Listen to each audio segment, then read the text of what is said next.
Hello everyone, excuse me, and welcome to this webinar today about an exciting new resource, or centered on an exciting new resource we've developed and entitled Mapping Research into Your Career Journey.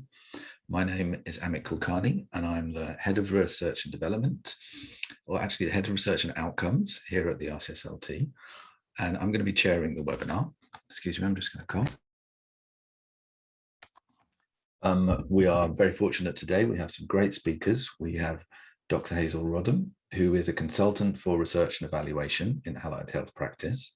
We have Katie Chad, who is our research manager here at the RCSLT, and Sarah Hayward, a specialist SLT who works at Oxleas NHS Trust and who's an RCSLT research champion. Just a few bits of housekeeping before we get started with the webinar. We've got a couple of RCSLT staff here on hand to help with any technical queries that come up, and you can get in touch with them via the chat button. You can send in questions using the Q&A, and over the course of the webinar, I'm going to have a look at the questions, see which ones we can answer at the end of the webinar. My apologies in advance. We normally get lots of great questions and we can't answer them all, but I'll see if there are any themes that come up and then look to address those themes in the Q&A, and hopefully any more specific questions we can answer in a Q&A document after the chat. Just to let you know, the event's been recorded and will be made available on the website along with the presentation slides. And excuse me, also, we'll have an evaluation form that will pop up when the webinar closes, so please do complete that form.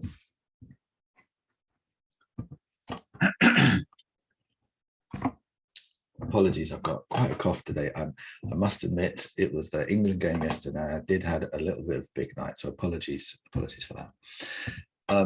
So to focus on the webinar itself, our aim today is really to talk to you about the CAPA Research Practitioner Framework that was developed relatively recently and is a fantastic tool for thinking about the range of skills and knowledge you need to develop as a clinician who has an interest in research and clinical academic careers. We're going to focus on the framework, tell you a little bit about how and why it was developed, and then we're going to specifically talk about the map that we have developed along with a few other research networks in speech and language therapy that maps the resources that exist for speech therapists onto the CAPA Research Practitioner Framework. We'll think about how to use the map, we'll think about the networks themselves as well and how we came together, and we'll also point to some of the resources that we have highlighted using the map. We're also going to hear about a case study of Sarah, who's used the framework and the map, and who'll tell us about how this has enabled her speech and language therapy research career development. And as I said, we'll have an opportunity to ask some questions at the end and take some more specific comments that you have. So apologies for that rather long-winded introduction. I'm going to hand over now very quickly to Hazel. So please, Hazel, I'll hand it to you.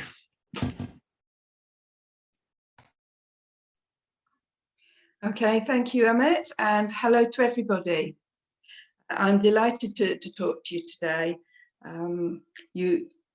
If we could go to the next slide, please. I'm here because I'm going to talk to you about why it's vital to access the right research evidence, but more importantly, the right research networks and the right research resources and support. Getting more involved in research, you shouldn't have to do it on your own. You don't have to, and that's what today is all about, explaining where you can get help, where you can get advice. Okay, next stage, thank you. Okay, I feel very, very proud to have been recognised within my own profession, RCSLT. That was the proudest day of my life, I have to say, in my working career, to have that recognition, to be made a fellow. And also more widely, I was interviewed a couple of years ago, and that was broadcast on YouTube in January this year, the interview about my career in practice and research. Okay, so it's June today, the last day of June. From July, tomorrow, will be 40 years exactly since I qualified, graduated as an SLT. And I spent the first 25 years of that in clinical practice full time. I was constantly asking questions. Why are we doing this? Why do we do it this way? Is there a better way to do it? How do we know this is the best way to manage this case? And how do we know what other people are doing? So constantly asking questions. And then while I was still working full time, I studied in my own time, part-time, doing my master's and then my PhD. And then finally felt that it was time to move into an academic role. But I wanted to make that role somewhere where I could work very closely with clinical teams and services, supporting full-time practitioners to ask the same questions that I've been asking about how to improve their services and helping them to be able to have the academic skills to be able to do that in a rigorous and systematic way. So I feel that throughout my 40-year career, these two aspects, the clinical practice, the research, have been seamlessly integrated. I don't feel like I've had two separate careers, but what I want to do today is share hopefully some of my experiences and my insights to help you, whatever stage of your career you're up to now, whatever your aspirations. Maybe the most important thing for us all is just to concentrate on how we can use these skills and be confident to improve the way we deliver services now. But for some of you listening in, you will be thinking about career routes, and that might be through the advancing practice career route on towards consultant and how to integrate research activities within those roles, or in any other career route, and you're going to hear a bit more about that today. So moving on to the next slide. This research support network, ResNet, SLT, is one of the things I'm most proud of. This is a completely free online resource, and as you can see, in May this year, we celebrated 6 years since that was first launched. My original target for offering this free online platform of resources and advice and networking was for SLTs, but I'm delighted that actually people from many different healthcare backgrounds and many strategic organisations have participated, have joined in, and this is continuing and thriving month by month. So I'm really pleased about that. Next slide, thank you. For those of you who may not be very aware of what we do in ResNet, Research Support Network, it's a blog site, so that's completely public access. People can look at any time, where we post information, resources and advice. But we also have a Twitter chat every month. And actually, it's always the last Wednesday of the month is ResNet Day, and that means that's today. So if you've got time, you're welcome to join us this evening. It's always the same day of the month and the same time of the month. Tonight, we're talking about a research paper for clinical practice. But this screenshot here shows that we also are very committed to reciprocal exchange of research and best practice across our professional community worldwide. So this was a blog post we put up last month about research networks across Europe. Okay, next slide. I've been working with 4 universities in Germany over the last few years or so, and I wanted to just make the point that this push to engage clinical practitioners more in the research environment is universal. It's not just us here in UK. The appetite for this and the imperative for this is recognised worldwide, but people are at different stages in this journey, in this process. And in Germany, I've been working with them to promote this agenda for stronger collaborative partnerships between people with academic skills, maybe in research roles, and clinical teams and services.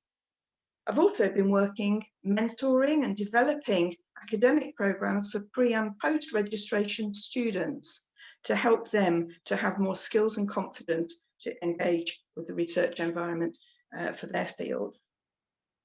So next slide. This just shows a couple of publications, but in particular, I'm coming back again to this recipe analogy that I started with on my first slide. What are the ingredients that we need and how can we access those ingredients to get ourselves more engaged, more skilled and more confident for engaging in the research environment. And what I really hope for is that we can go into work and talk to our clinical colleagues and be equally as excited to say, hey, you'll never guess what research paper I've just read. I think you'll like this. In the same way that we say, hey, I tried a new recipe last week and it was great. I think you'd like it too. So that's what I'm aiming for. And that's something that maybe you can talk to friends and colleagues about and just test them out and see how they feel about that sort of notion. Sharing research in the same way as we share our chat about lots of other things. Okay, next slide, please. We've all got very precious, limited time and energy. So it's absolutely essential that we are very clear and very confident. Why are we doing this? And how do we know it makes a difference? If you're going to use your energies to try to become more involved in research, how do you know that that's going to improve services for the patients and the families you'll work with? How can you convince your managers and employers that they could support you to do this? How will they be confident that it's going to improve services? So I think it's really important that we look at the research which has been published recently that's giving us more information about this to answer this question. This is a big paper. I recommend that you might be able to use this paper to talk about with your managers and with colleagues, but it's a big paper to read. So I'm just going to flash up the headline findings for you. Okay, here we are. So this is what this paper is telling us, and there have been more publications since this one, that yes, where clinical practitioners in healthcare become more actively engaged in the research environment, it will improve clinical outcomes. But even more importantly, there's strong evidence that it's improving evidence-based processes of care and that it's giving improved patient-reported experience of care. That's really important. For those of you who work in the National Health Service, you'll be very well aware that the CQC have a performance indicator about having clinical staff actively involved in research as a key activity. So again, this is useful information for you to be able to have conversations with your managers. So next slide, please. I think it's important at this point to just clarify a point about what we mean, this definition of engagement in research. As I see it, the two sides of one coin, it's almost indivisible. We all need, it's an imperative for us all to be more aware of the recent research evidence for our area of practice. We need to be using research to underpin our clinical decision-making and our case management. But importantly today, we are talking about you getting more involved in actively being part of research. You might be part of someone else's research, collecting data for another project, or you may be ready for leading research projects yourself. So what we're talking about today, and the tool that you're going to see in a few moments, is it relevant at any stage of your career or your journey in research activity, but we're focusing on being research active. Next slide. Again, when you're going to be more research active, we need to be able to measure what's the impact, what's the benefit and the value of you doing that. I like to recommend this particular approach to you all. Victor is a tool which is completely free in the public domain, was developed by a group up in Yorkshire, an academic clinical partnership. And this helps us to map in a very systematic way the visible impact of research. So whatever type of clinical research you may be engaging in, I do encourage you, as I'm sure you've already started, to make sure that you've got your baseline measures in place, be very clear about what changes you are making in your practice, in your engagement with colleagues and with families that you're working with, and then measure how you're progressing. You need to be able to account for what you've been doing. Okay, my final slide, please. Okay, so thinking about what could be the next steps, we need to think about, as I said, where you can find the right research and how you can access that, and then also how you can access the right resources and the right networks. You shouldn't have to be doing this alone. There's lots of people there to help you, and we're going to show you a tool that you can use to help yourself plan where your starting point is and how you're going to progress. The recipe ingredients to really support this agenda for research engagement by clinical practitioners, there are important implications for healthcare organisations and for professional associations. And this is what RCSLT have been doing and offering to you today. But also there's responsibilities and actions that you can take as an individual practitioner. So now I'm going to hand over to Katie Chad, who is going to take you on to the next part of our presentation and talk about you as an individual practitioner and how you can use the tool. Thanks, Hazel. Always great to hear your view on things and all the things you've been up to. So just briefly, I'm Katie. I'm the research manager at RCSLT, and I'm generally involved in different things related to bolstering research culture and capacity in the profession. And particularly the value of using networks to support this, as Hazel's already alluded to. So I'm going to talk in this section about a couple of useful tools and of course networks that I think you should all know about. And we're hoping this is going to be applicable to whether you're just starting to think about ways to embed research in your career, or if you're already sort of working at a research leadership level. Can I have the next slide, please? So I know Hazel's already outlined some excellent reasons about why we should engage in research and strive to build into our professions and research capacity and culture. And sometimes navigating your research career for this purpose can be like a bit of a maze. So there are lots of different ways you can go, different routes you can take, and you don't always know exactly where a particular path will lead you, what the end result will be. And also you can go sideways as well as up and down. So it's definitely not linear or indeed straightforward. So I'm going to talk a little bit in this section about potentially one kind of systematic way you can start thinking about your next steps and finding those sort of most suitable directions towards developing your research career that make most sense to you as an individual. If you go to the next slide, please. So the main kind of tool that I'll be talking about to do this is a practitioner framework, which has been developed by a group at CAPA. So I'll talk a little bit briefly about who and what CAPA is, then I'll introduce this framework that they've developed, and then I'm really excited to show you a new resource that the RCSLT and members have created based upon this framework. So like I said, this will cover all stages of your research career journey. So I'm hoping there'll be something for everyone in this presentation. So just briefly, a little bit about CAPA. CAPA is the Council for Allied Health Professions Research. It's a UK-wide organisation, and this is their mission statement.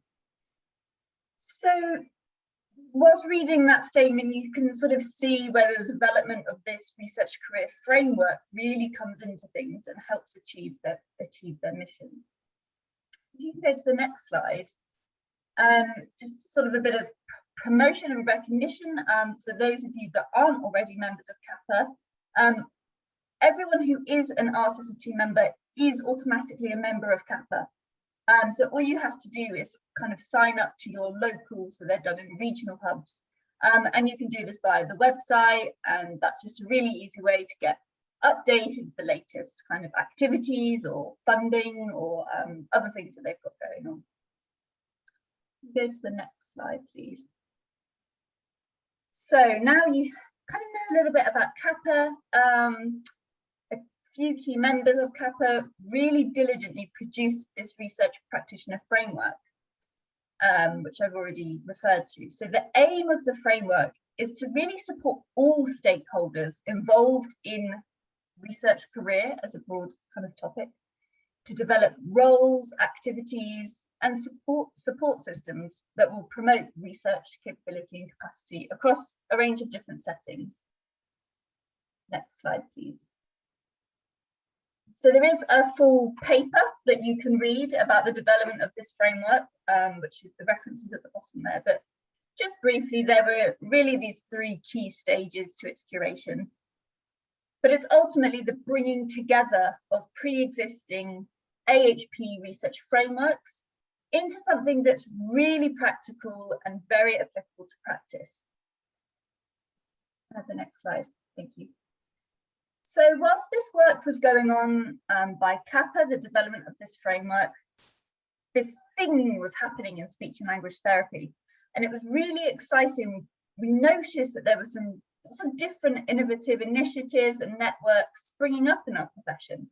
And this was in addition to some of the more established groups that had been running for some time. So this included some of the networks that RCSLT sort of host, as well as CAPA itself and a couple of the others that you can see there. And I know Hazel's already mentioned ResNet. So there was a real swell and a real lot of support for these groups from members, which was, of course, really great for us to see. So we decided to bring these networks together through a coalition, which held representatives from each of these groups. And this formed what we termed the Research Capacity Builders Group. If I can have the next slide, please. So thinking about the kind of core aims of this group, we came up with these shared aims because we found that one of the potential challenges facing someone who might be looking to embark on their own research career, or indeed move on to sort of the next stage in their career, is getting started, knowing what that initial turning might be. And we thought that there was potentially a risk in clinicians getting a bit lost or overwhelmed with the different sources of support around them. So by forming this group, we really hoped to pool our efforts to try and meet all the different varying needs of SLTs at different stages of their career and also with different kinds of requirements. So we really wanted to bring all that together and identify the most efficient way which we can use our resources. Can I have the next slide, please? So we decided to use CAPA's Research Practitioner Framework as a tool, and this helped us to map the roles of each of these networks and groups according to the knowledge and skill statements that are given on the framework. So this really helped us solidify for us as network coordinators, as well as for the membership, to identify what the key roles of each network was.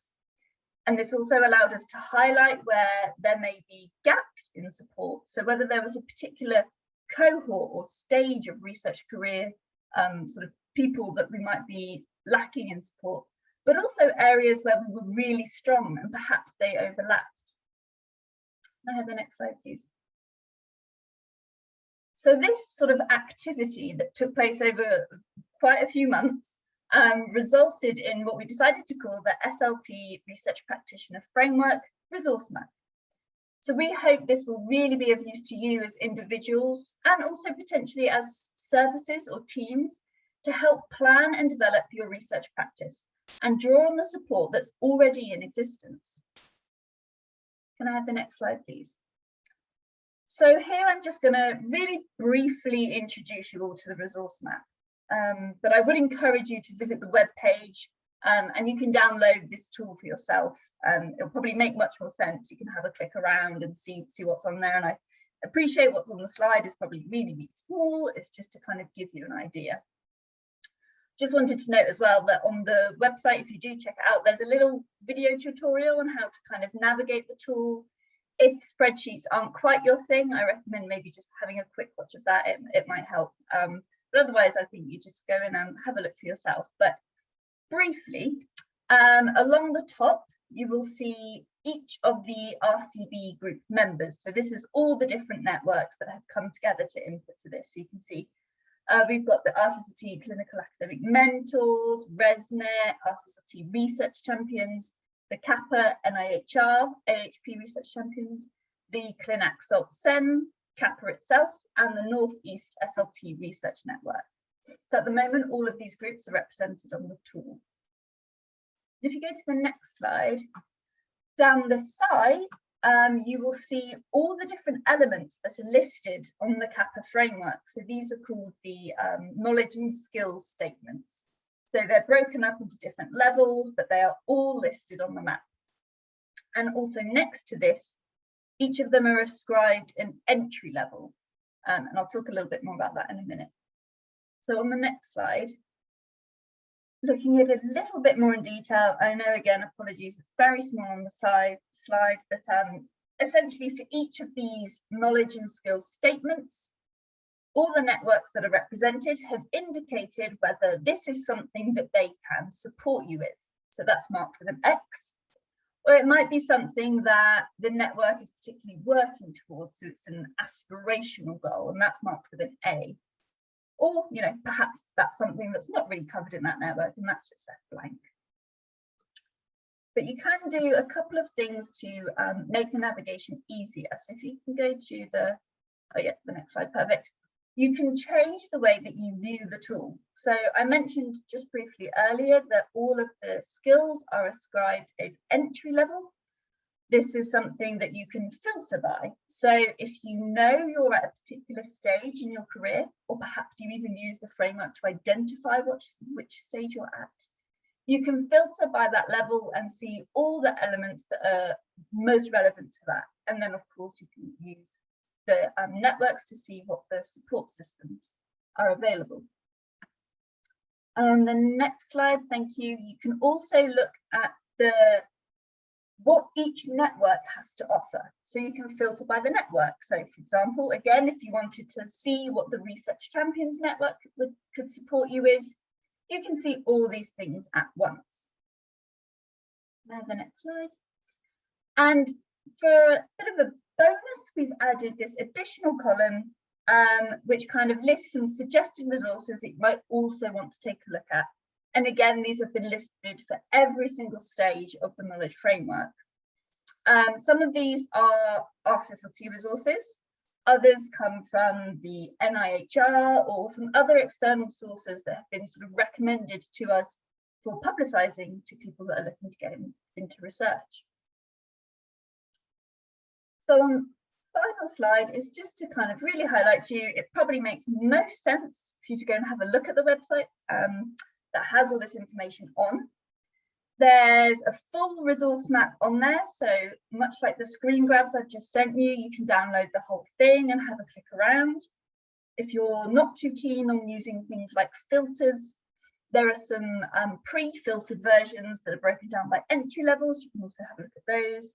And there is, again, that sort of mini tutorial on how to use it. And what we're also going to be asking is for anyone who looks at the tool, looks at the map, and does something with it, so perhaps that inspires you to go and do something, please feed back to us. So on the webpage, there is a short survey as well, and we really want to hear about how the map and how the tool are being implemented, and kind of the impact that it is or isn't having on your research careers. And finally is one last thing, if you're listening to this and thinking, I have a network, or I know something that's going on that kind of speaks to this and could in fact go and be added to the tool, please let us know. So this is just a first version. We do anticipate it to be quite iterative and be added to and tweaked over time. We're already working on the second version with some exciting new things to add. So please do kind of get in touch and let us know if you've got something that you really think should be on there. Thank you, that's everything from me. I'm now going to pass over to Sarah. Hi everybody. Hello. Thank you, Katie, and it's really lovely to be able to speak to everybody today. So I'm a speech and language therapist working for Oxleas NHS Foundation Trust. Thank you. And I work across 2 London boroughs, across Bexley and Greenwich in South East London. And clinically, I work in early years complex needs.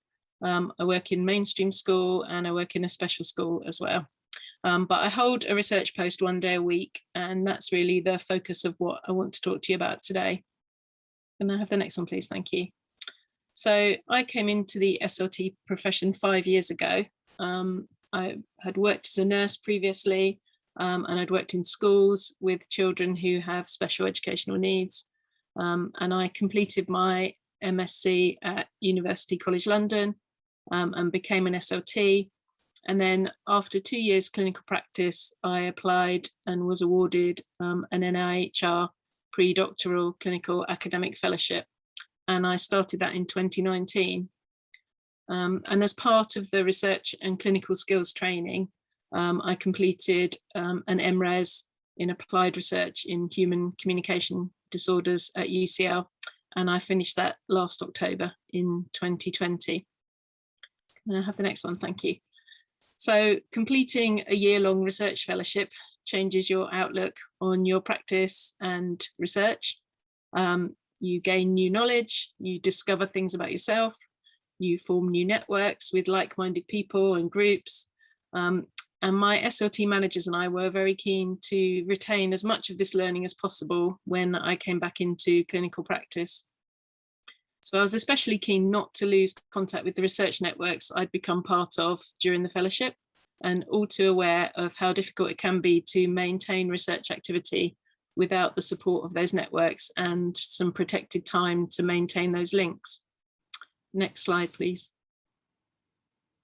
So my understanding of how research training can impact a clinical service is summed up in this paper by Cowley et al. Research training results in both identity transformation for the individual and operationalizing transformation for the organization. And early clinical academic training provides challenges and opportunities for the individual and the organization in which they practice. And this has certainly been true for myself. It's been a learning curve for me and for my NHS trust. So the paper suggests that this requires a rethinking, a reconceptualization of clinical academic training, and that we don't view it as a straightforward acquisition of skills like a transaction. So for instance, if you go on an intervention training course and you learn how to run an intervention, and then you come back to your service and you run the intervention, there's a sort of clear transaction there between the investment that your service has made to send you on the course and the kind of buyback that they get when you go and run the course. But clinical academic training isn't like that. It's much more of a transformational change. And stakeholders need to recognise that there's a cultural shift about the purposes of research training to facilitate the development of non-medical AHP clinical academics. Next slide, please. Okay, so to achieve this transformational change, we definitely need networks of support. And we've just been hearing from Katie about the resource map, and I'm going to talk a bit about networks before I go on to describe my research post. So I realised very early on how important contacts and networks are in your research journey. And the resource map signposts which elements of the framework each network can help with and provides links to the relevant resources, as we've heard. So my first point of contact with the network was via an email from CAPA, which came through to my trust, introducing us to one of the AHP research champions in Kent. So I immediately emailed back to introduce myself as a potential PCAF applicant, as I was at the time. And through my contact, I began to attend NIHR Clinical Research Network paediatric specialty meetings, which were fantastically helpful. I met other applicants for NIHR awards. I heard about research projects going on across the region. And following that, I found a clinical academic mentor via the RCSLT mentorship scheme. And my mentor was invaluable in helping me to develop my application for PCAF. I became an RCSLT research champion. I became more active on Twitter, joining in with the ResNet SALT monthly Twitter chats that we've heard about from Hazel, and also started attending the Clinic SALT study days. So one in September, and then we had one last week. And I had conversations with other SLTs at different stages of their research journeys. And all of this has been incredibly valuable in developing my own research journey. Next slide, please.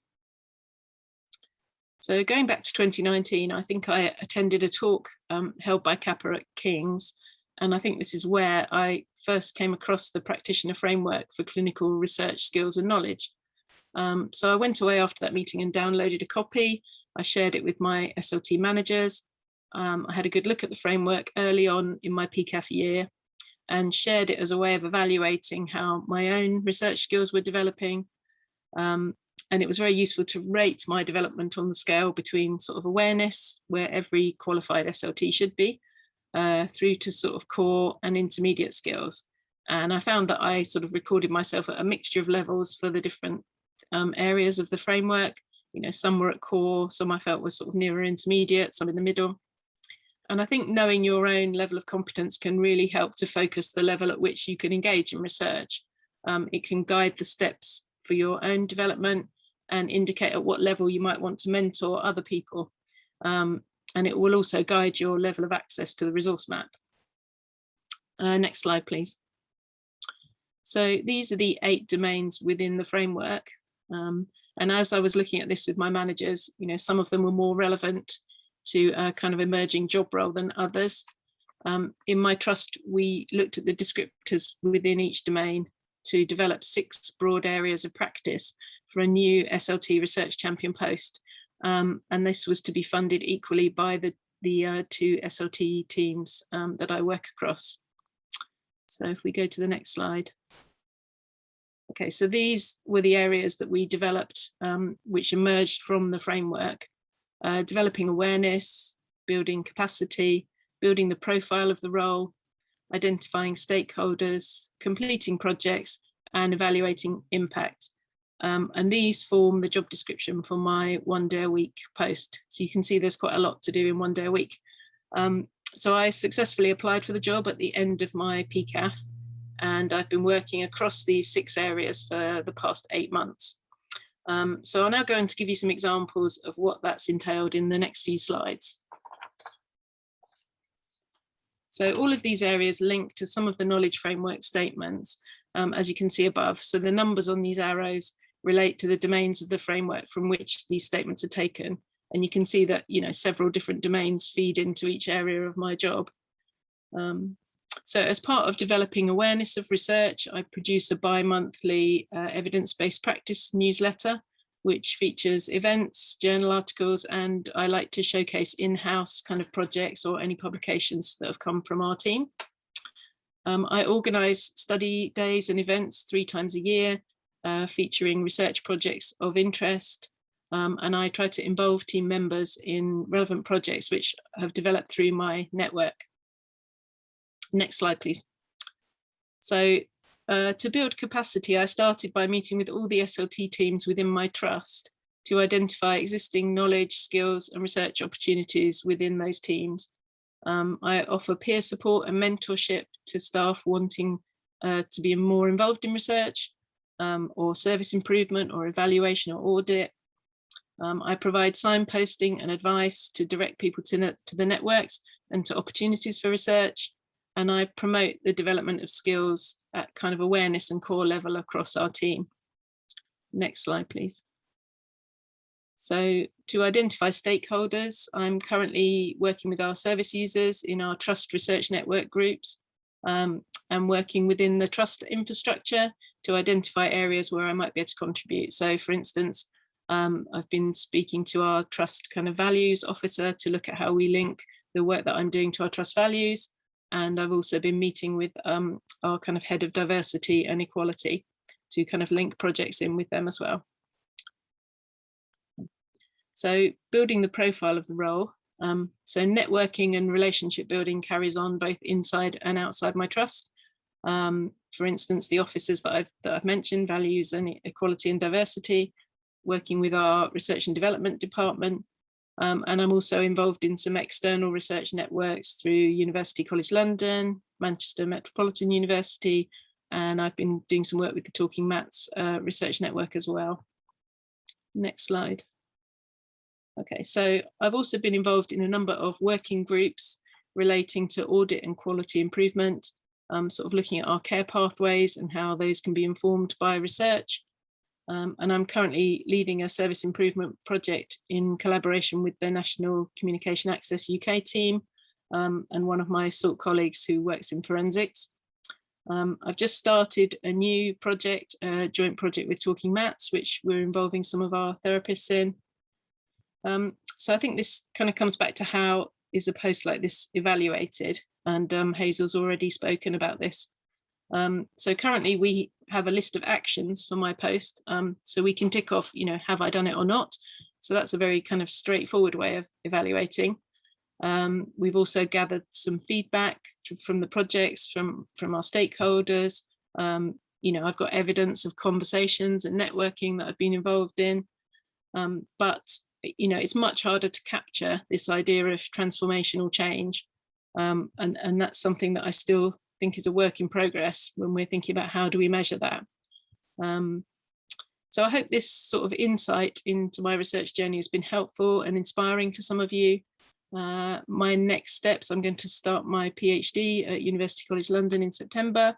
I've managed to access some funding from the European Social Research Council for that. So, and I'm still hoping to be working within the NHS, still carrying out my research activities as well. So I'm going to hand back to Amit now, and we'll answer some of your questions.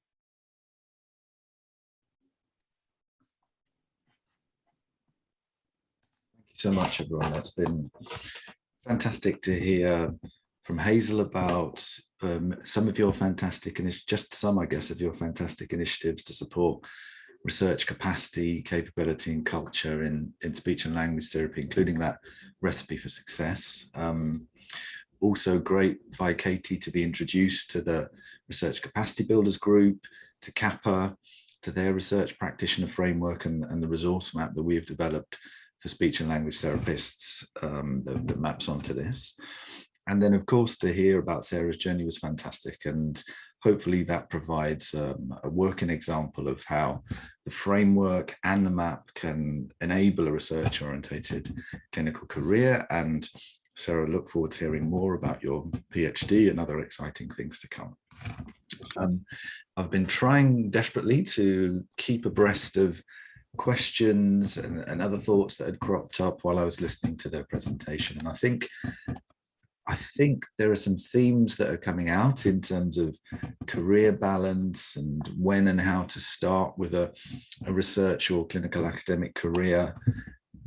We received some questions prior to the webinar as well about things like accessing research papers and fellowship routes. So I'll just come to various members of the panel today just to ask some of those questions.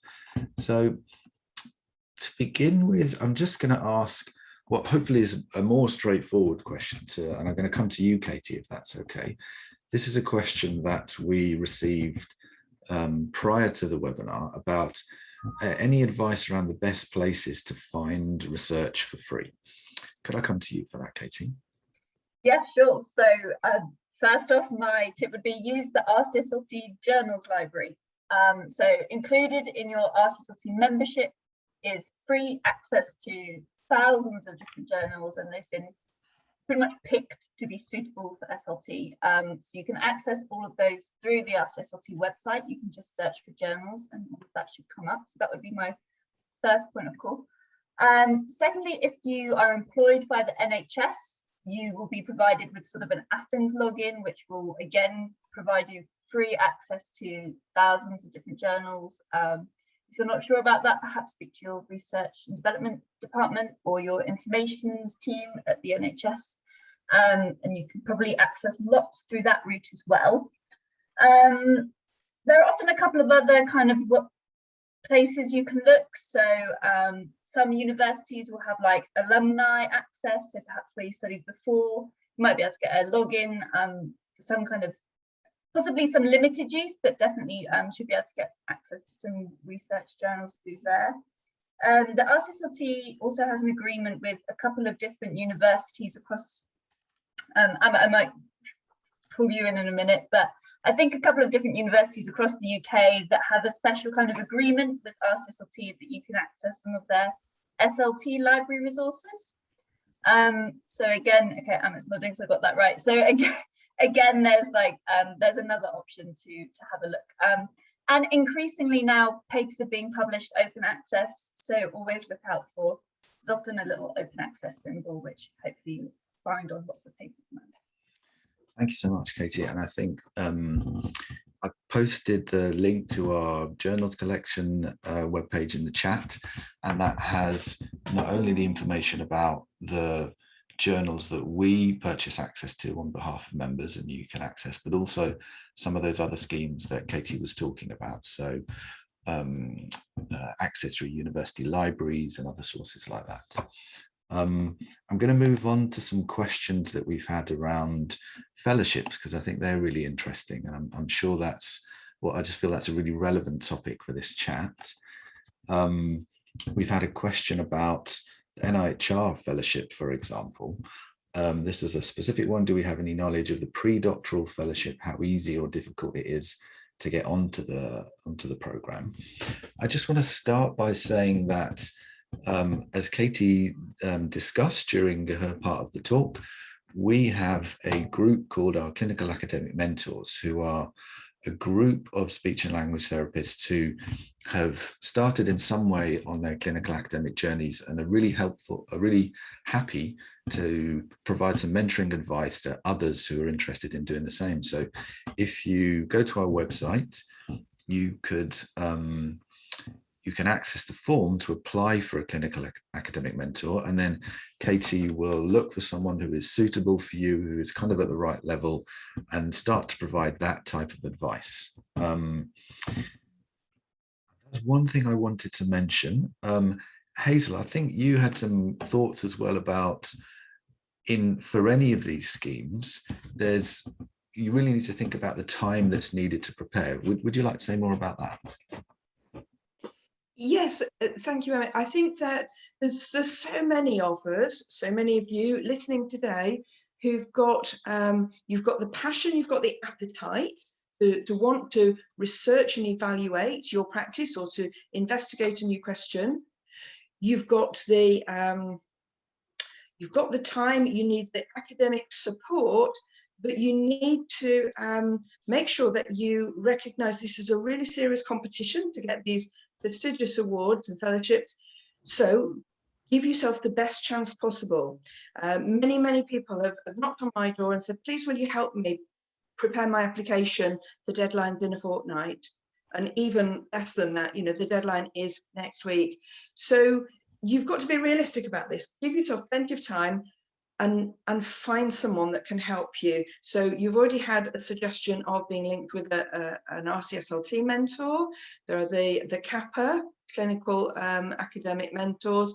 There are many routes for where you can get matched up to someone if you don't already know someone. So yeah, my advice is get help and get help early. Fantastic. And just to say, this question is focused on one aspect of the NIHR clinical program, but there is clinical academic pathway but there is other parts of that pathway, and also there are other fellowship schemes that exist. Relatively recently, for example, Wellcome have opened their fellowship schemes to a broader variety of allied health professionals, and I hope everybody who's attending today or is listening to this signs up to our bi-monthly research newsletter, where Katie and others do a fantastic job of collating the different opportunities that exist, either for PhDs, for fellowships, for any research funding really that we hear about. And that will go out, that lands in your inbox. So if you just sign up for the research newsletter, then hopefully that will come to you. Hazel, I think you've got your hand up, is that correct? Yeah, I just wanted to encourage people who are listening today, don't be daunted and don't feel that you have to immediately start with the big first step of, you know, a secondment, a full-time fellowship, whether it's master's or PhD. You don't need a PhD to be research active. You don't need a master's degree to be research active. You need links and support with people that can help you design and give you that academic support to undertake it systematically, but start small. Start within your own clinical practice, within your own workload, clinical workload and time. Many people have been able to undertake very successful and very valuable small projects and publish them, disseminate them with no additional funding, with no big secondment. Start small, get yourself a track record, because then when you are ready to apply for a higher profile fellowship or whatever that opportunity might be, got a track record, you can show that it wasn't just a whim. You weren't just applying on the spur of the moment because you like the thought of research. You've actually got something to be able to demonstrate you've been working towards this. I think that's a really important message. Thank you so much for that, Hazel. I just wanted to add that one of the things that we tried to do via our Research Champions Network is, as well as provide a network for SLTs who are interested in research to sort of share ideas and get together and receive sort of learning events, is also we try to offer sort of little activities that can really help to get sort of ticks on your research CV. So whether it might be acting as a reviewer for bulletin or potentially helping with the abstracts for conference, there are all these little things that, as Hazel says, can start to develop your understanding, your knowledge and your skills in the research world, and will build up your profile for bigger things to come as well. So we talked about that fellowship there. When I get a second and manage to coordinate myself, there is actually a learning event about the NIHR fellowship scheme that's coming up on the 6th of July. So I'll try to post that in the chat in a minute. If I don't manage it in time, we'll post it maybe via our Twitter, our at RCSLT Research Twitter feed and other sources after the event. And really just to highlight as well, I don't know if I've said this already, but similar schemes exist across the other nations through HSBC Wales and other areas. So please do look at the research careers page on our website and you can access some information there. The thing I wanted to think about was, I think a theme that's coming up is kind of how to start and when to start if you're interested in research and clinical academic careers. And of course, one thing that we've presented today is the SLT map, and that can give you some great ideas of the types of skills you need and therefore ways to start. I wondered if anyone from the panel, I mean, Sarah, obviously you've got going with your career, with your kind of a clinical academic aspect to your career. Do you have any suggestions around sort of when or how to start?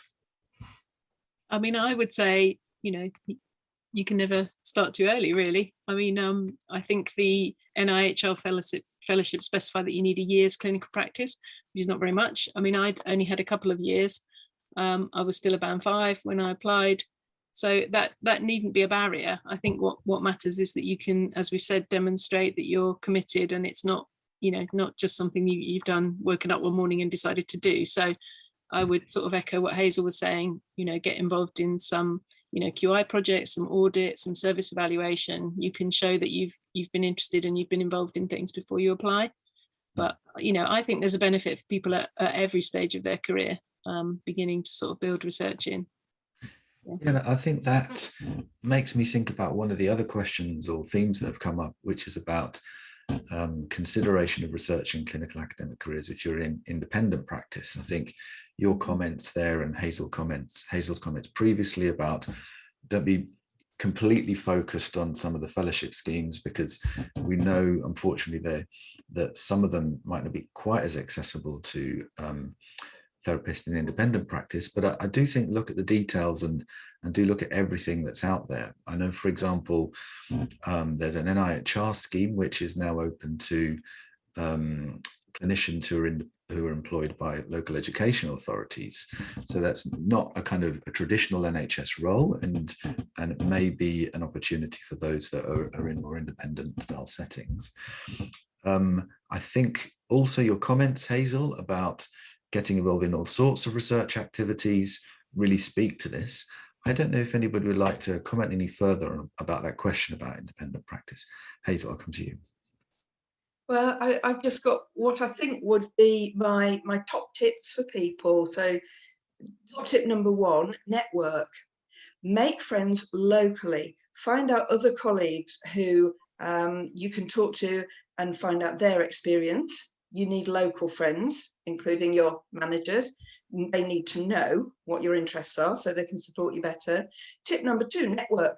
Again, but this time make use of online platforms. It's completely free, and that allows you to be able to access people much further afield because geography is no barrier. Tip number 3, network. again. But this networking, I want to encourage people, network outside your own profession. We're all in the same race, whatever profession. So think about multidisciplinary colleagues and multidisciplinary connections. And I just wanted to say what I mean by networking. It's the buzzword, isn't it? People say, oh, effective networking, that's what you need to do. But what do they mean? When I say and encourage people to network, I mean, make friends. Be polite, introduce yourself and say why you're contacting that person. Don't just land on them out of the blue with an email and say, please tell me everything you know about getting started in research or whatever. Be very clear why you've chosen that person, that you do know a little bit about what they've done and why you're asking them. And then be clear, what are you actually asking them about? Not tell me everything you know about this, but please give me some specific advice about this. Remember to reply with thanks and remember to keep in touch, because that person who's given you their advice will be genuinely interested to continue to encourage you if you work at keeping the connection going. So that's what I think is effective networking. It's a friendship, and it will be valuable, and it will be, you're joining a very, very friendly community.